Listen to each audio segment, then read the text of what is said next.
दोस्तों, योगी सरकार की एनकाउंटर नीति ने योगी को पूरे देश में मशहूर कर दिया है। आज जो इनकाउंटर होते हैं ये कोई नए नवेले इनकाउंटर नहीं है, हमेशा से इनकाउंटर होते चले आए हैं, हर सरकार में इनकाउंटर हुए हैं। ये अलग बात है कि इस वक्त इनकी ज़्यादती है और इन्हीं के कारण आज अपराधियों का ये हाल है कि अपने गले में तख्तियाँ डालकर थाने में पहुँचते हैं और कहते हैं कि साहब हमें माफ़ कर दो, हम दोबारा ऐसा नहीं करेंगे, हमें एनकाउंटर हमारा मत करना। आपको मालूम है कि हमारे देश में जो सबसे बड़ा इनकाउंटर हुआ था वो राजा मान सिंह का हुआ था। राजा मान सिंह 1955 से लेकर 1980 तक लगातार एमएलए रहे थे, राज परिवार से थे।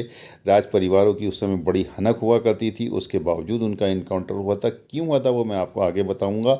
अपनी जोंगा जीप को ले जाकर ये देख सकते हैं मुख्यमंत्री का हेलीकॉप्टर खड़ा हुआ, इस पर उन्होंने लड़ा दिया था, इसको तहस नहस कर दिया था।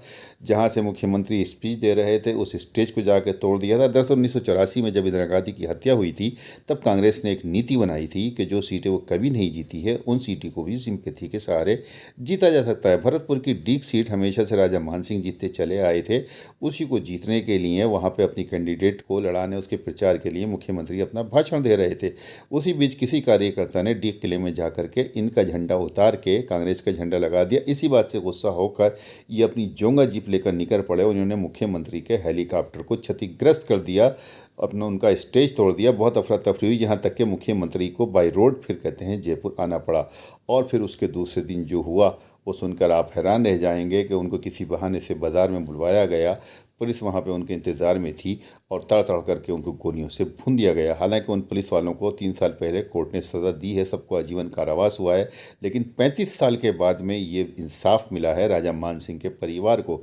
ये इनकाउंटर क्यों हुआ था, किस लिए हुआ था, इसकी पूरी हमने तैयारी की है, एक स्टोरी तैयार की है, वो आप देखिए, आखिर तक इस वीडियो में बने रहिए मेरे साथ। दोस्तों, मैं आरिफ खान एक बार फिर क्राइम एक्सप्लोजर न्यूज़ रूम से आपके सामने नए मुद्दों और ताज़ा खबरों के साथ।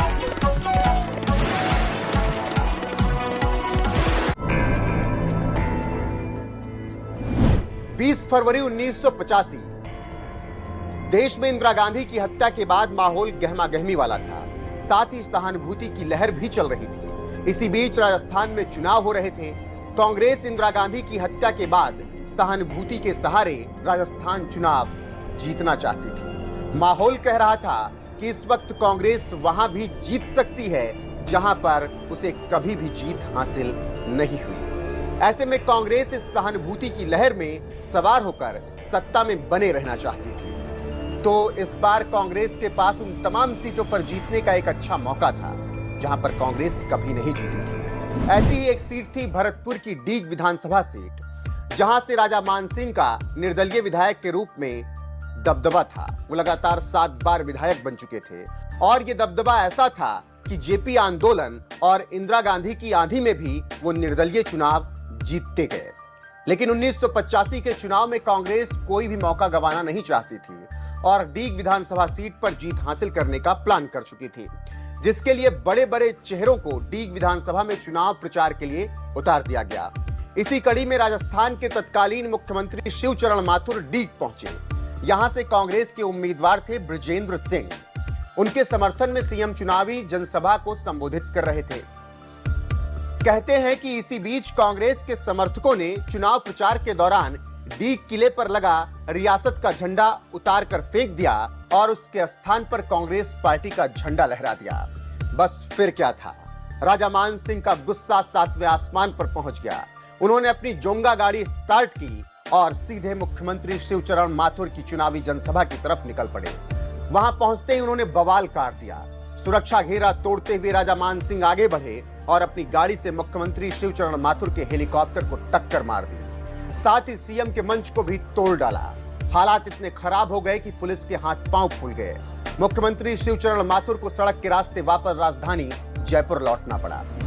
भरतपुर से लेकर जयपुर तक हालात तनावपूर्ण हो गए। मुख्यमंत्री के साथ हुई इस घटना ने एक अलग ही खौफ सब में पैदा कर दिया था।